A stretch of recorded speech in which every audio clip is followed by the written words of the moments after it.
Estas férias leve o observador no bolso.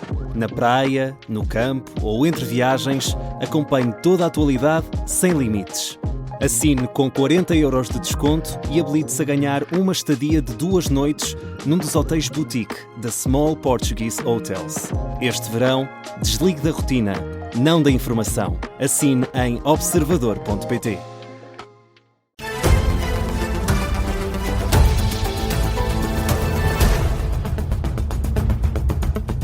Jornal das 7 com Vasco Maldonado Correia.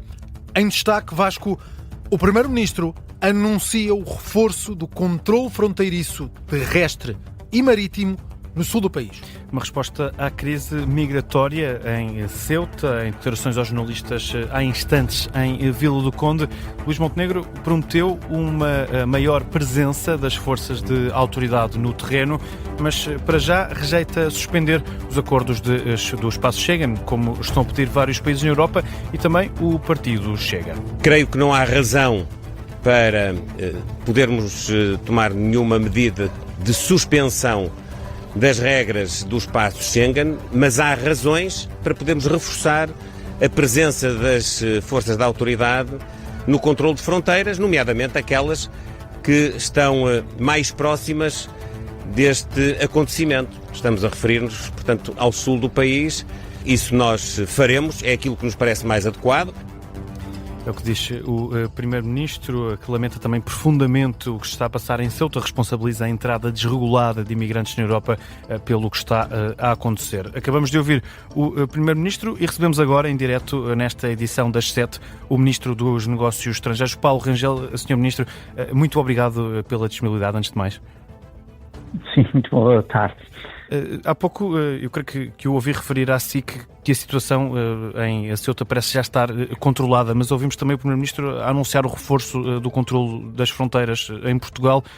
Quer isto dizer que a situação ainda preocupa?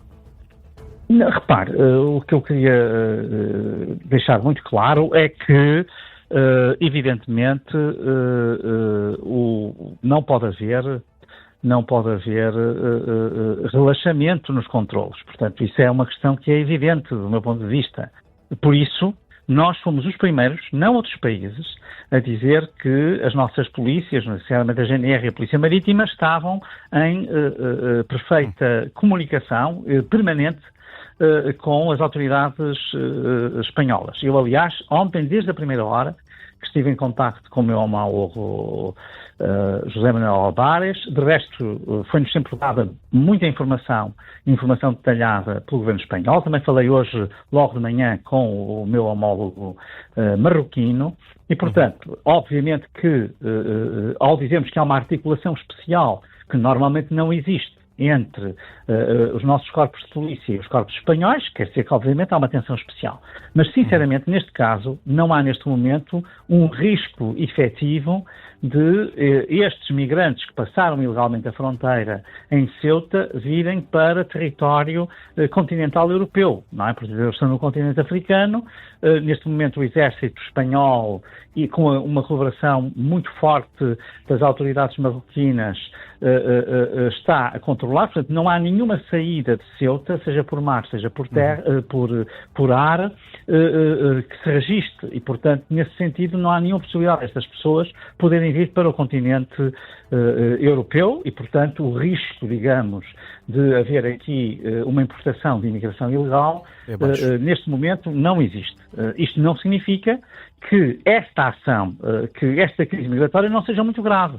E por isso que, obviamente, é preciso olhar para isto. A União Europeia vai ter já reuniões de nível técnico amanhã, terá com certeza ao nível de embaixadores no início da próxima semana, logo na segunda-feira, convocados pela presidência irlandesa. Eu estive em contacto direto com todos os meus homólogos, quer já ontem, quer hoje, portanto, enfim, da Suécia, da Holanda, da Itália, França, Áustria, Dinamarca, vários que interagimos, enfim, quer coletivamente, em conjunto, nas plataformas que temos, quer até bilateralmente, e, portanto, sinceramente, neste momento, a situação, neste momento, nós apontamos para que os dados que nos dão os espanhóis, as autoridades espanholas apontam já para 50 mil regressos, ou seja, retornos, o que significa que, enfim, sobrarão mais uma dezena de milhares, um pouco mais, em território de Ceuta. Enfim, mesmo que estes números não sejam tão efetivos, 35 mil estão seguramente confirmados e, portanto, é natural, como são números há algumas horas, que o número de 50 mil, 48 mil que as autoridades espanholas avançavam já esteja preenchido. Portanto, isso significa que essa crise está a ser resolvida com bastante prontidão. É uma crise grave, sem dúvida, porque sempre que se tomam medidas de chamamento, digamos, que podem chamar a imigração, evidentemente que elas dificultam as operações de todos e, portanto, por isso também se justifica esta reação que muitos países têm tido de chamar a atenção para que é fundamental respeitar as regras do Pacto para as Migrações. Permita-me interrompê-lo. Falou no contacto que teve com alguns dos seus homólogos. Eu perguntava-lhe se nesses contactos ou nessa reunião extraordinária que vai haver nos próximos dias pode estar em cima da mesa a acionar o mecanismo de solidariedade da União Europeia para o Pacto de Migração e Asilo. Não, sinceramente, não está, porque, repare, nenhum destes migrantes vai ter o processamento que é o processamento normal. Portanto, todos eles são devolvidos sem mais. O acordo que existe entre a Espanha e Marrocos é esse, não é? Portanto, e que foi reiterado agora para esta situação específica. Portanto, Marrocos, a suas expensas, aceita o retorno de todos aqueles que chegaram ilegalmente nestas semanas e, em particular, nestes dias, a território de Ceuta. E, portanto, julgo que essa situação não se vai colocar, mas, obviamente, tem de haver uma discussão, porque isto é uma crise migratória grave, é a mais grave que se passou em Ceuta. Mesmo inicialmente julgava-se que o número de mortos seria menor que o de 2021, mas neste momento já estamos praticamente na casa dos 60, portanto significa que estaremos a aproximar-nos dos números, se não mesmo a ultrapassar os números de 2021.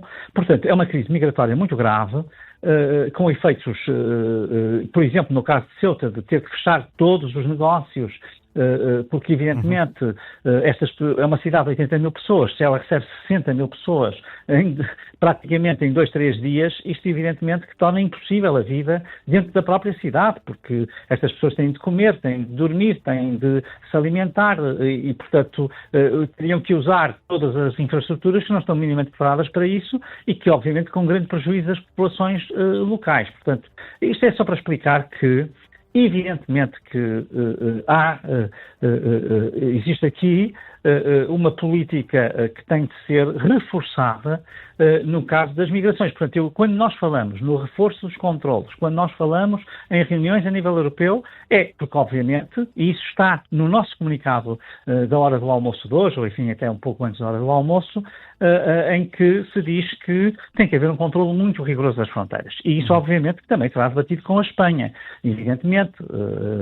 Portanto, isso é um ponto que vários Estados, vários colegas têm vindo seja ministros do interior, seja ministros aos estrangeiros, a levantar e, obviamente, que isso merece uma atenção. Portanto, uma coisa é dizer que a situação, neste momento, parece controlada e não suscita, digamos, a necessidade de ativar outras medidas da parte do Estado português, que não aquelas de um reforço da nossa vigilância e de uma cooperação, digamos, permanente entre as autoridades que têm o controle das fronteiras. Portanto, isso tem sido o que nós temos feito desde ontem e, em particular, ao longo do dia de hoje.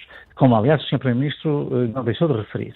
Outra coisa é, de alguma forma, como é que nós vamos lidar com estes assuntos? Porque, obviamente, tem que haver um controle muito rigoroso das fronteiras. Repare, nenhum país, nós temos que perceber que isto, às vezes fala-se, mas há falta de humanismo. Já deixou claro essa ideia, Sr. Ministro. Não pode ser. Nenhuma cidade com 80 mil pessoas pode receber 60 mil pessoas de uma vez só. Isso é impensável, não é? Nenhuma cidade com 1 milhão, que fará uma cidade com 80 mil. E permita-me interrompê-lo porque não temos muito mais tempo, mas eu queria perguntar-lhe, é uma notícia que está a ser avançada também pelo jornal The Telegraph, que diz que as secretas ocidentais acreditam que foi Marrocos a facilitar a travessia de imigrantes para Ceuta. Esse tipo de movimentações preocupa-o de alguma forma? Sinceramente, eu acho que há uma coisa que nós não podemos fazer, que é entrar em especulação. Quer dizer, já ontem, seja nas redes sociais, seja hoje em muitos órgãos de comunicação social, havia especulações de todo o tipo, incluindo essa, mas não apenas essa, outras teorias bastante imaginativas sobre a origem desta crise. São fontes dos serviços certo, de informações. Está bem, mas como eu digo, o que eu estou a dizer é que todas as teorias existem. E existem analistas e pessoas conhecedoras, cada uma com as suas opiniões. Há um ponto que é absolutamente essencial. É que quem tem de ter o controlo, evidentemente, das fronteiras tem de ser a União Europeia, ou seja, tem de ser os países europeus. E, portanto, não podem ficar dependentes só de Estados terceiros. Claro que tem que ter cooperação com os Estados terceiros. Neste caso concreto, neste incidente, a cooperação do governo de Marrocos foi imediata. A partir do momento em que foi detectada esta emergência, esta crise, imediatamente dispôs de imensas forças que deslocou para a fronteira de Ceuta e aceitou receber todos os migrantes, sem exceção, que tinham entrado de forma ilegal, seja pela fronteira terrestre, seja especialmente por fronteira marítima. Portanto, enfim, houve aí uma cooperação muito grande. Agora, o ponto aqui é, evidentemente, que a questão do rigor no controle das fronteiras tem de ser discutida. Portanto, independentemente desta crise ter agora uma solução que não agrave, digamos, que não venha a impor restrições em Schengen, etc., mesmo que tenhamos essa solução, que é o que parece desenhar-se, isto não dispensa, em primeiro lugar, um reforço do controle de fronteiras externas da União Europeia, não dispensa um diálogo com o governo espanhol, porque há medidas do governo espanhol recentes, como a regularização de mais de 1 milhão de migrantes que suscitam grande controvérsia junto de vários países. Portanto, tudo isto tem que ser discutido. Portanto, nós não estamos a dizer que há aqui qualquer relaxo ou relaxamento.